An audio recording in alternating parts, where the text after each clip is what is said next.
Google over the last year has been shifting to build an anti-Amazon of e-commerce for sellers. The obvious hurdle for Google, however, Amazon's stature as go-to online search engine for shoppers.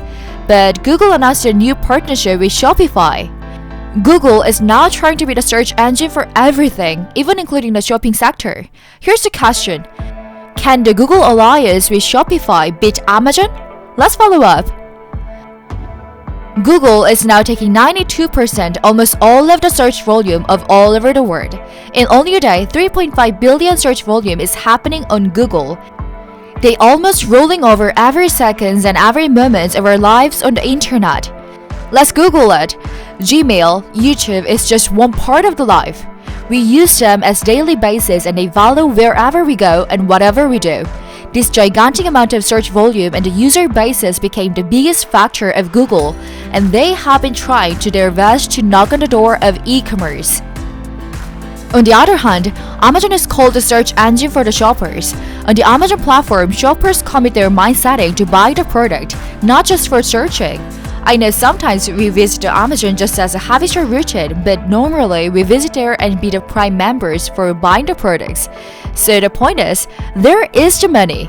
How ironic is that? The internet searching and browsing can build a revenue stream in form of advertisement. That was the major idea of the platform business so far. But the actual and big money potential comes from the offline selling and offline transactions. The reason is really simple. We are living in the actual life, not just on the virtual. In the virtual world, there is our avatar, but not the entire ourselves. The same applies to online shopping. Even you're standing in the middle of the online commerce platform, but the giant IT companies are now searching for the offline sales and transactions. Then let's go back to the Google story itself. Alphabet's Google has taken multiple steps at online commerce with limited success. The companies mostly prefer to sell ads that send the people to other digital stores rather than selling the product itself. However, the pandemic has hammered marketing budgets, especially in the travel and physical retail sector that the major Google advertisers. Meanwhile, e-commerce has boomed as people stay at home and order more products online. They left Google watching from the sidelines as rivals such as Facebook and the Instagram apps become hotbed of online shopping. Amazon, the US e-commerce Goliath, has seen sales soar, while Google suffered its first ever revenue decline in the second quarter. For months now, Google executives have signaled that YouTube will be the center of their e-commerce strategy. On a recent earnings call, Chief Executive Officer Sundar Pichai suggested YouTube see a popular products unboxing videos could be turned into the shopping opportunity. The video site is full of other popular categories such as makeup and cooking tutorials, where creators trade commercial products on air. The company has also revamped its e-commerce and payment divisions. In July 2020, it announced a plan to lure merchants and Google Shopping, its online storefront, which includes the integration with the Shopify so that the sellers could manage their inventory. Here comes the biggest question. Can Google become the legit alternative to Amazon for sellers and also the buyers?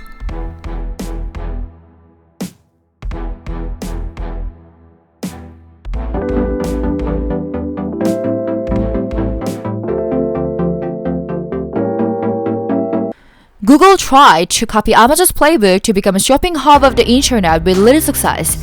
Now it's trying something different, the anti-Amazon strategy. I guess if you're one of the subscribers to my channel, you might feel a sort of deja vu on the word anti-Amazon. Right, Google is trying to arm the rebel against Amazon together with the Shopify.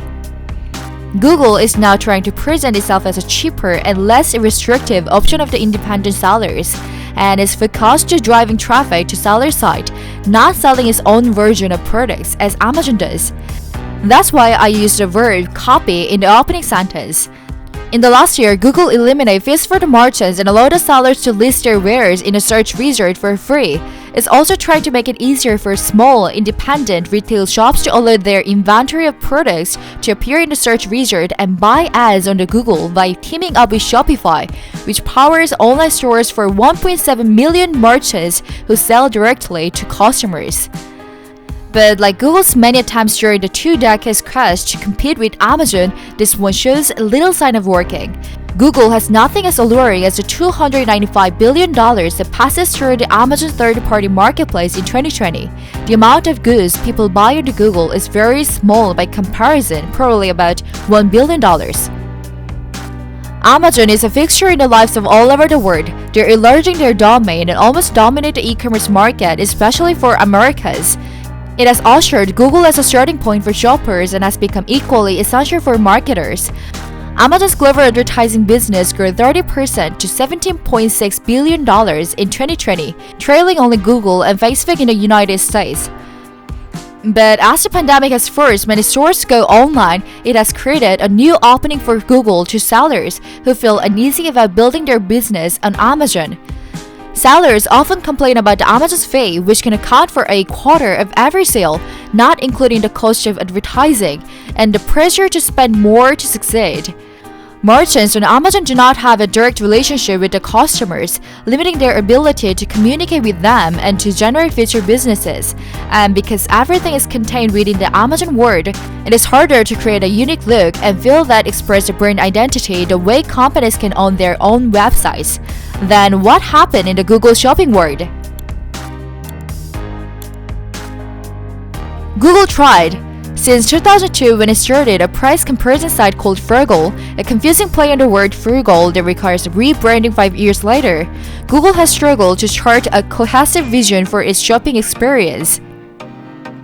At first, same-day delivery service, but it shuttled the project as cost ballooned. It tried to forge a partnership with traditional retail giants, only to see the alliance wilt from a lack of sales. It built its own marketplace to make it easier for shoppers to buy the things they found on Google, but was not able to break customers from their Amazon habit, especially Amazon Prime. The second, new stream coming, featured by Bill Ruddy. Last year, Google brought in Bill Ruddy, a former chief operating officer at PayPal, to fill a new senior position and spearhead an overhaul of its shopping strategy. Around the time of his hiring, Sundar Pichai warned senior executives that the new approach could mean a short-term crimp in advertising revenue. This inside conversation was revealed by New York Times. And he also added the tips to support e-commerce push because it is the company's priority. Then it's time to list a Google strategy to overrule e-commerce. There are two biggest mainstreams. One is a partnership with Shopify and the other is a live commerce featured by YouTube. Let's take a look at one by one. The first strategy, Shopify and Google, brand powered by search engine. When the pandemic spurred huge demands for online shopping, Google eliminated fees, allowing retailers to list products for free and walking back a 2021 decision to allow only advertisers to display goods on its shopping site. 3 months after hiring Mr. Ruddy, Google said the free listing would show up on its main search result. Then Google said that customers could buy products directly from the merchants on Google with no commissions. It also said Google would open up its platform to third parties like Shopify and PayPal so that the sellers could continue to use their existing tools to manage inventory and orders and to process payments. The partnership with Shopify was especially meaningful because hundreds of thousands of small businesses have flocked to the software platform during the pandemic. About 9% of US online shopping sales took place on the storefront powered by Shopify as of October.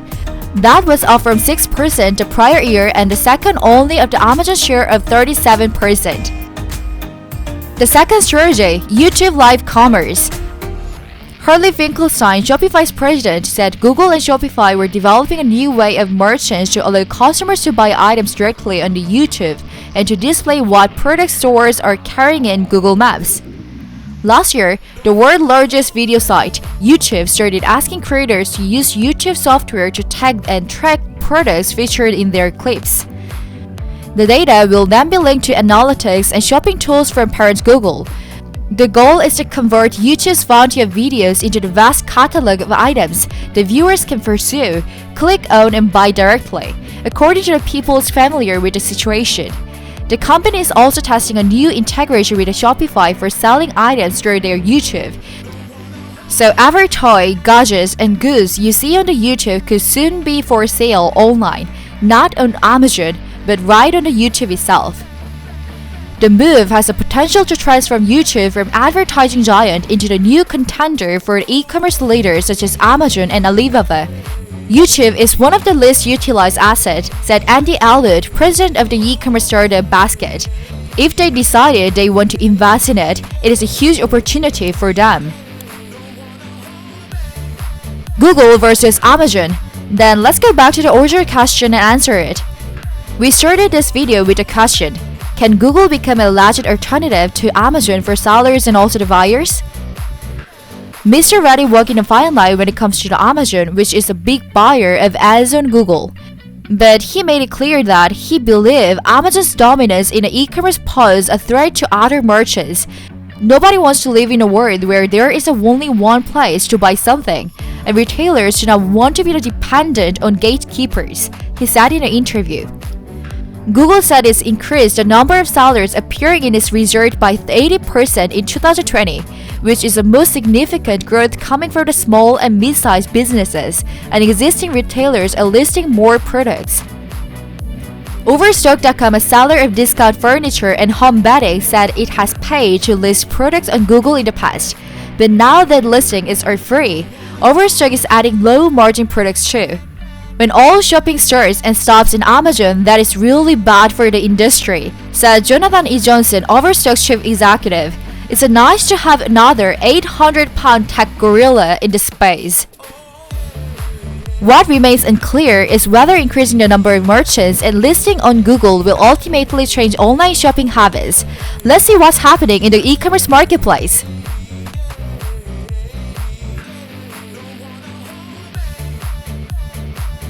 Thank you so much for watching my video, and please subscribe to my channel and show your thumbs up. And I will hop around the world and bring lots of thousands of funny stories to you. Let's hop around together. Thank you, and see you again.